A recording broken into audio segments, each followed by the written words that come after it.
Hello and welcome to episode 6. How did we get here? This is a full season, baby. This is a full season of the Ali Was broadcast. If only I was prepared enough, as I was strategic enough, planning enough to do seasons of podcasts. Instead, we're just going to do this till the end of time. We're just going to do this, keep going. The cockroach of podcasts, the Ali Was broadcast. Thank you so much. Hope you're having a good one. Hope you are enjoying yourself wherever you are. The sun is shining where I'm looking at it. I've got that classic view out the window of British summertime. That is when you can see the sun on the ground and you can see grey clouds in the sky. I don't know how we do it, but that is the British summertime. Hope you're looking after yourself. I apologise also if my voice maybe isn't the best at the moment. I've been dealing with hay fever this week. It's been bad. And I hate hay fever as an excuse for anything because it is the most wimpish excuse for not doing stuff, for getting in your way. I don't feel like that's an acceptable reason to have poor health, mental health, because flowers are causing my nose to have trouble. I'm sneezing because of trees. I don't know how it works. This is how bad it is. I'm having to use a nasal spray. Nasal spray first thing in the morning, last thing at night. How sexy is that? Imagine that. Just a passionate night of lovemaking. And you think, wow, what an absolute animal this guy is. And he goes, hey, that was really great. I'm going to go to sleep. Just got to do something.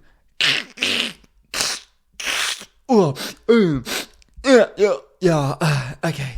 Cheers. Good night. Terrible, man. Terrible. Also, I think me having hay fever is unfair. I didn't have hay fever growing up. I didn't have it growing up at all. 23 years old, suddenly I start, sneezing, coughing, blocked nose, all this nonsense, right? Summer's hard enough for me as it is. I am ginger. Summer should not have extra obstacles. They're already attacking my skin. They shouldn't be infiltrating the insides as well. I'm being accosted by this season. But look, what can you do, man? I'll shout out Beckinase. That's what I'm using at the moment. It did work last year. Let's hope it works this year. I've been taking tablets for months. But look, we'll see. We'll see how it goes. I want to, as usual, shout out people who are listening, commenting. Met my first listener in the flesh on Tuesday. Thank you so much. It was great. It was great meeting you, chatting a little bit about the podcast. And look, I don't know where this goes. I never know where this goes, but appreciate you listening to it. If you want me to talk about anything in particular, if you've got any questions, please jump in on the comments on YouTube, message me on Instagram. I'm specifically looking for voice notes and stuff, so thank you so much. This shouts out to Ana Sanchez Anagon 5641. Great content, fringe tickets bought. Love from Madrid. Gracias, as they say. I'm pretty well travelled.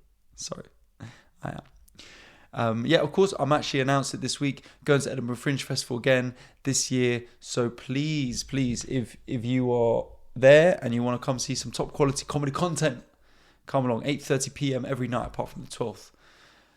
In the Jersey Room, Underbelly, Bristow Square. Thank you so much. A lot of my time has been working on that show at the moment and it's a bit stressful, but I think it's getting somewhere. So that is great. I did a show preview on Tuesday. A couple of lads gave me a standing ovation. I've not had many standing ovations in my life.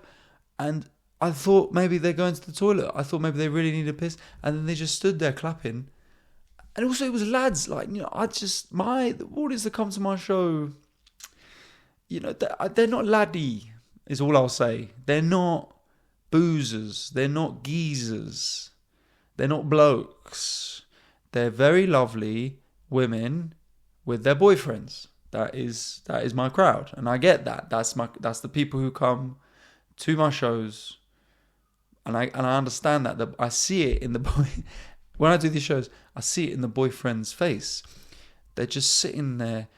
They want to be anywhere else at the start. At the start, they just want to be watching football on their phones, watching UFC, and they're like, "Oh my god, I'm gonna have to watch this really unfunny guy who just pulls faces on Instagram." I'm not saying that's not what I'm about. And then as the show goes on, I can see them start to get into it. It's a nice thing. It's a nice feeling. But I just see them at the start, first 2-3 minutes, just like, oh God, surely I can just go to a pub or just be in the gym. But thanks for dragging them along. So thank you, Ana Sanchez. Appreciate it. And also, I've got some work in progress coming up. Check out my website. And also got my tour this autumn, so you can get tickets now. Yoni Man, if you are your habits, then you're a bottle of water. I don't like your tone, Yoni Man. I don't appreciate what you're levelling at me there. I do like to stay hydrated. Is that such a crime? Kill me. I've gone for the glass of water today, so not the bottle, but appreciate you. Now that was good. So, here we are, episode 6, man. What we got? Elections coming up. I just feel so uninspired by UK politics. I'm not a very political person. I have set beliefs and morals and about how society should operate, how we should treat each other, but I don't know what the environmental policy of the Labour Party is or what the travel policy of the Tory Party is. I don't know these things, right? I do know don't vote Tory this year. That's all I know. That 14 years of their rule is too much. They've just been shocking. They're not even bothered. Rishi Sunak, the guy, he just wants to do an early election so he can piss off to his holiday home. That's all he's doing. And that has made me respect him more than anything he's done before this. Even Eat Out to Help Out. He wants to be on a beach in his £1 million house. And you know what? I don't blame him. He's done it. I think being a British Prime Minister has changed into something so weird. When I was growing up, I thought, this is the man who runs the country. Or woman. Did that once, twice, 3 times. It's always gone terribly. So, of course not. I love women in power. So, I thought this is the person who runs the country. But they don't. They don't now. What they do is they do a big campaign to get into power. And then once they're in power, they just want to leave. They just want to go. They want to do their term, one term, leave. And because then they can just go be an after-dinner speaker for millions of pounds. The Tories, they're all rich anyway. So they're just going back to a sick life. David Cameron, he started the Brexit vote, messed up the economy of our country, and then immediately was just like, all right, safe, lost that one, see you later, bye. Was on a flight to an island. Because he's not asked.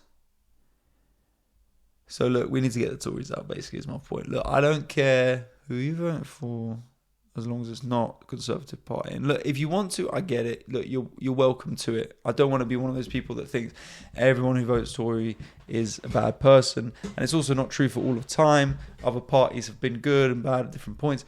But this particular government needs to leave. They need to get out.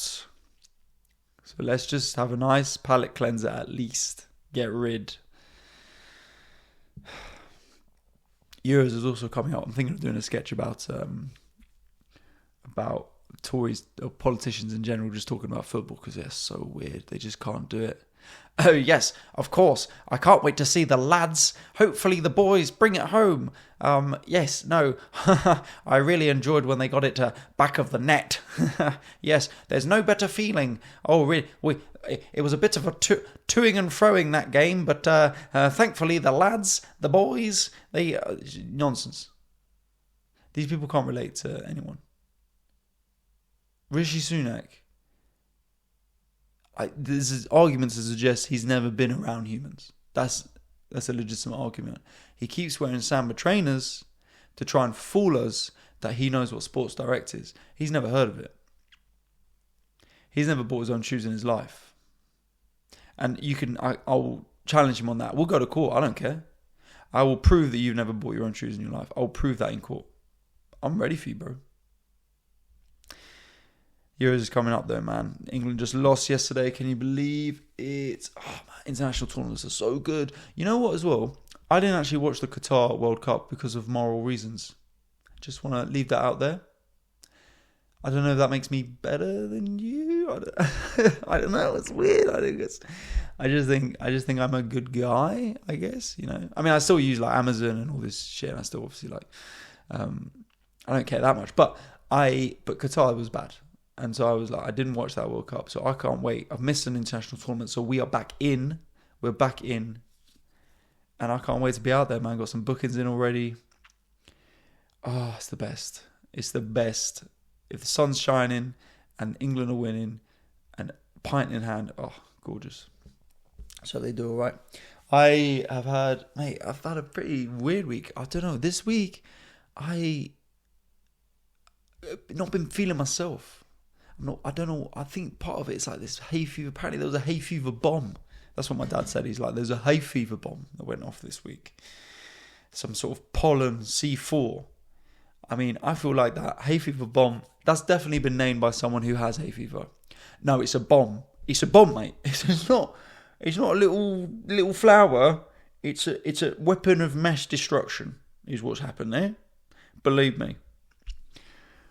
But I was... Normally, I'm very active.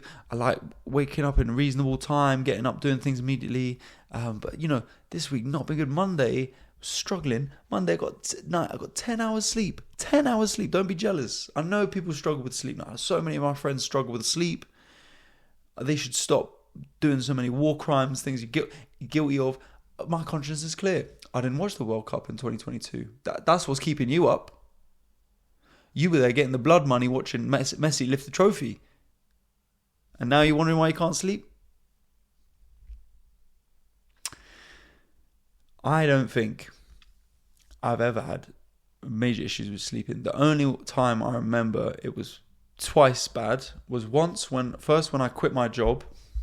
I quit my job to do comedy full time. And I'd never had problems with sleeping before. And then I just started getting really anxious. I was so nervous. I was trying to go to sleep and I was just tossing and turning. I was thinking, what if this doesn't work out? What if I've got it wrong? What if I fail? What if I don't get enough money now? What if it was just a fluke? What if I had a good couple years and now it's all going to go downhill? And then the other thing was, if your whole life has been tailored towards chasing one dream, one purpose, right? That was what it was like for me. As soon as I realized it, wanted to be a comedian. My whole life, so much of my life was about becoming that. It was a goal. I was working towards it. I had purpose. Then you achieve that goal. Professional comedian. What now? What do you do now?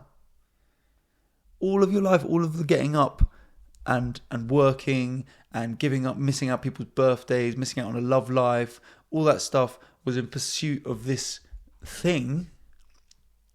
And you got it. For me, it was 29. So what now? And that stressed me out so much. I was so anxious. It was terrible. It was actually one of the weird times in my life where I just wished I had my girlfriend there with me, because that was something that was going really well. And I just wanted to hold her and have that resolute, just someone, just rock that I could hold on. She was squidgy as well. She's a squidgy person. So it was just nice to cuddle. I never say that to her face, but she's a squidgy person. And I just wanted to cuddle and just hold her and be like, all right, okay, I'm where I'm supposed to be. And then the other time I couldn't sleep was when we broke up.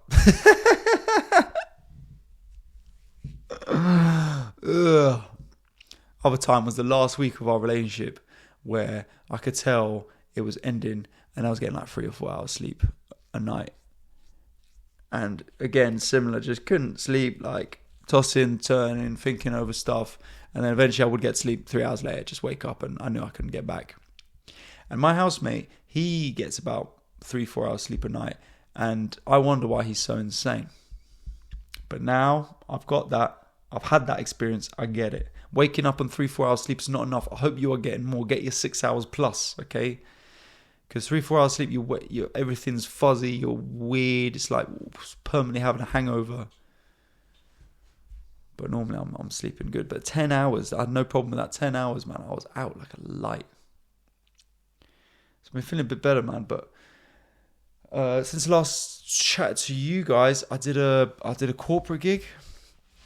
And they're usually bad. these corporate gigs. So normal gig, comedy club, everyone's there for comedy. They've paid for comedy. You're allowed to say what you want to say. Corporate gigs is like, we thought a great way to round off the B2B marketing expo would be for, after some random technology dude has gone and talked about mailing lists, for a comedian to come on and do half an hour of material to a crowd that's sitting next to their boss. That's a great idea. I think that would work perfectly. I don't see any flaw in that idea. Will there be any sort of warm up? Any sort of games or anything like that? No. What we're going to do is we're going to let the CTO of InspireX.org just walk off, and then a bloke's going to come on and go, okay, guys, and now we've got a comedian. His name is Ali Woods. So that was what Tuesday was. No, Thursday was for me. And you know what? I found it very funny. I don't think I'm going to get booked there again. I would be surprised if I did. If they did, I would question their judgment.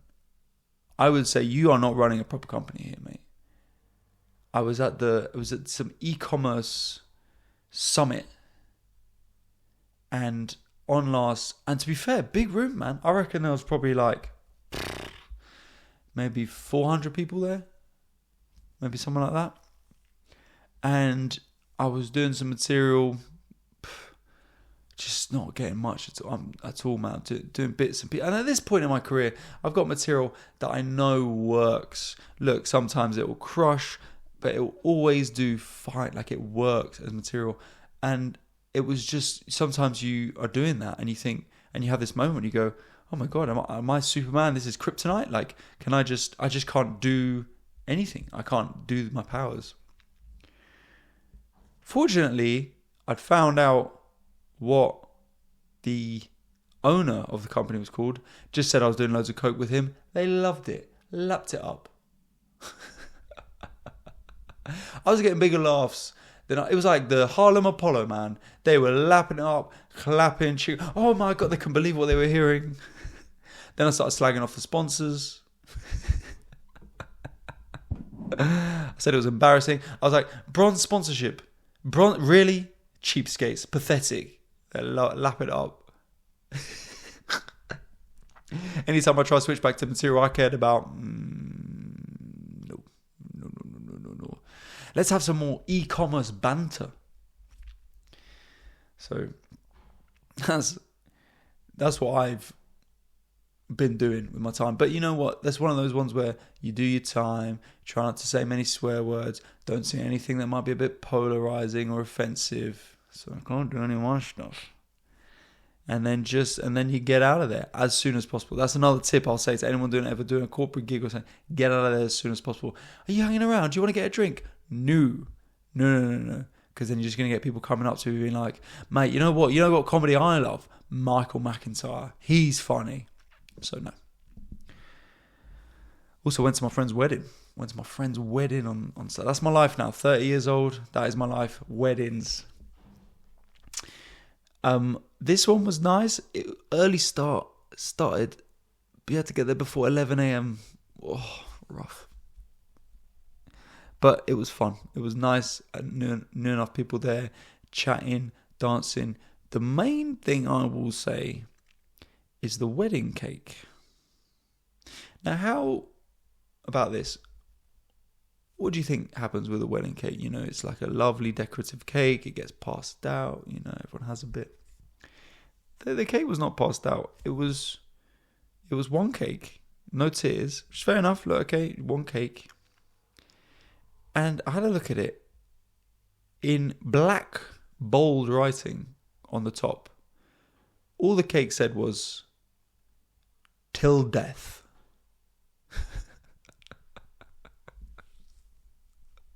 Got it from Grim Reaper's Bakery. Till death. I mean, I don't think that's what a wedding's about. For me, that felt more like a cursed cake. Till death. I wrote in a little squiggly line under as or divorce. Just saying. But I mean, that is pretty wild, I thought. I'm not sure I'm not sure I like that. Till death. That's what I'm going to start giving to people at their birthdays. I'm going to just start giving them birthday cakes that say, one day this will all be over. Not long left now. Hand it out at the old people's home. Give us the old people. Just pass around the till death cake. Till death any day soon, hopefully. That's what I'm going to do. Open up a bakery. Open up a bakery of somber cakes. People always want to celebrate stuff. I think we should start commiserating people with cakes. I think we should start giving people who have terminal illnesses and just say, eat this, won't be long now. That's my business plan. Dragons, if you listen to it, I want to hear what you think. So this week, I managed to have some bit of foresight and I was able to ask ahead for some problems, struggles that people are dealing with. I asked for voice notes. A unified no on that. No voice notes. But did get some responses. So I think one of the most interesting ones here was this person. I've got a crush. 2 months she had this crush. Crush already bit young, I think, having a crush on someone. I mean, I don't know how old you are. Maybe she's younger. Maybe I'm reaching the youth now. But having a crush on someone, that's tough. Having a crush on someone is tough. It is tricky when you like someone like that. I'm at that age now where I don't have crushes for long. If I like someone, I'll just ask them out. When you're younger, you revel in the crush. Oh, it's exciting. I've got a story. Something's happening in my life. I've had friends who are like that before, where they love having a crush that, will it work out, will it not? Oh, I hope it's like The Office. It's like, bruv, just ask them out, man. Just go for it. But they love the reveling because it's exciting. You're like, well, will they be there? Oh my God, maybe they'll say hi. Maybe they'll look at me, blah, blah, blah. I've had that before. I had a big crush on this lady at uni all through it. And it was all tumultuous. We were on and off and it would be good and it would be bad. And looking back, man, from the age of sort of, 19 to 21, that's exactly what you want. Oh, gorgeous, the ups and the downs and the stress and the joy, But at 30, I can't be telling people I got a crush on someone at 30. They lock me up. Having a crush at 30. You should be having a mortgage. What are you talking about, crush? What are you talking about? Oh, I kind of like this person. I wonder if they like me back. You should be talking about interest rates. You should be talking about a 4-bed outside of London is what you should be talking about, if you can. You should be talking about wedding days, stag do's. You can't be there. I can't be sitting there in my 30s. I hope they respond to me quickly. Oh, they've seen my message. Blah. What are you talking about? The only thing that should be stressing you out at 30 is emails, not text messages. I can't be having a crush on someone. Come on now. But yeah, what I will say to you is, if you do have a crush on someone, just go for it. There's no point waiting. Honestly, it's exciting and it's fun. But just go for it. But let's see what this person says. Got a crush 2 months on one of my housemates. Ooh, okay. That puts a little bit of a spanner in the works. Should I tell him or hope it goes away? Oof. One of the housemates. So what I will say is, and I've met people a bunch of times like this in the past, there are people who are proximity lovers.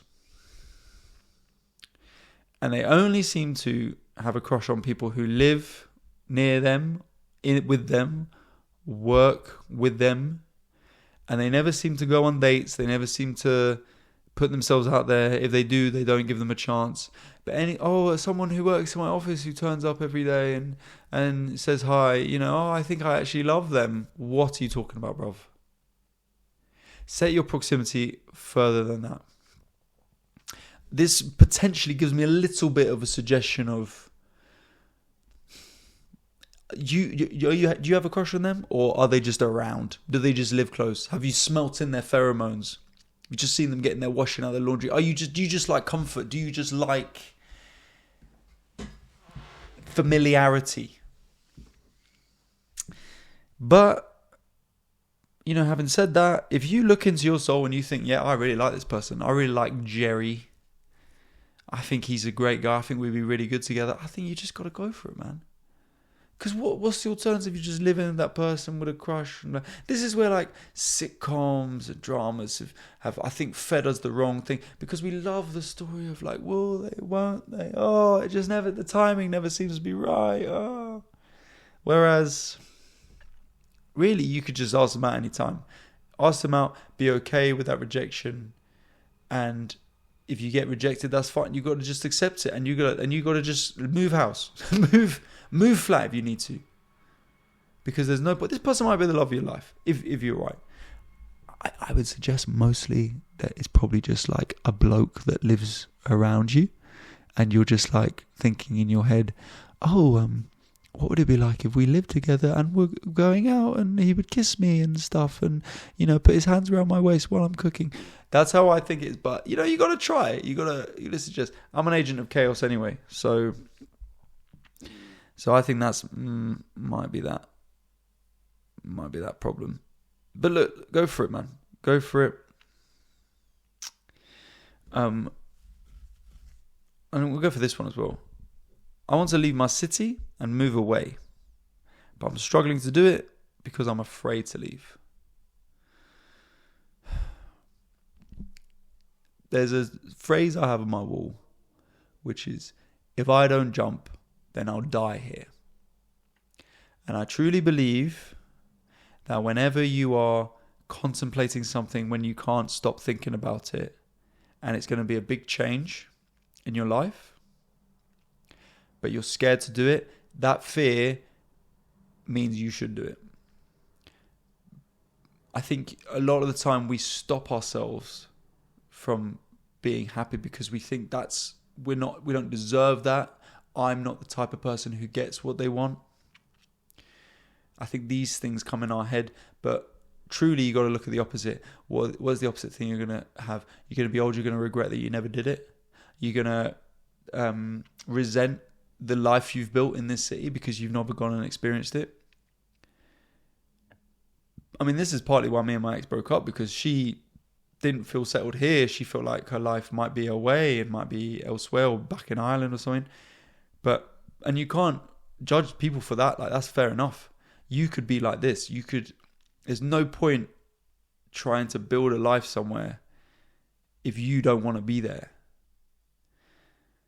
So, in terms of how to deal with that fear, man, I just think make a plan and just know that you can always come back. Like, this is what people forget. I think we live in a world of absolutes, that people think, I need to be doing this, I need to be working in this, I need to be living here, I've got the plan. Whereas really, plans get drawn up, they fail, you can come back, you can change. You might move somewhere, you might hate that place, but you might move somewhere else after that. And you've broken the seal now. Now you feel like you can be happy moving around, living in different places. I'm in this experience as well at the moment because I want to go and live in New York. I want to go and live in New York. I had a meeting with a visa lawyer, chatting about it. By the way, lawyer hourly rates, come on now. Come on. Enough of that. So I think I feel like I could live out there, but I'm wondering how I can get the visa, and also like trying to work that out, and also trying to think, right, okay, I'm going to make less money out there, it's very expensive out there, so how can I do that? So I'm in with you in this one, but I think if you're waking up every day and something is on your mind, it's the same when it comes to the crush. If something's on your mind, you've got to realize this. One of the reasons I became a comedian was I got a personality test at work. Everyone had it wasn't just me, and it said Ali likes to live in the fantasy of what could happen instead of trying and failing.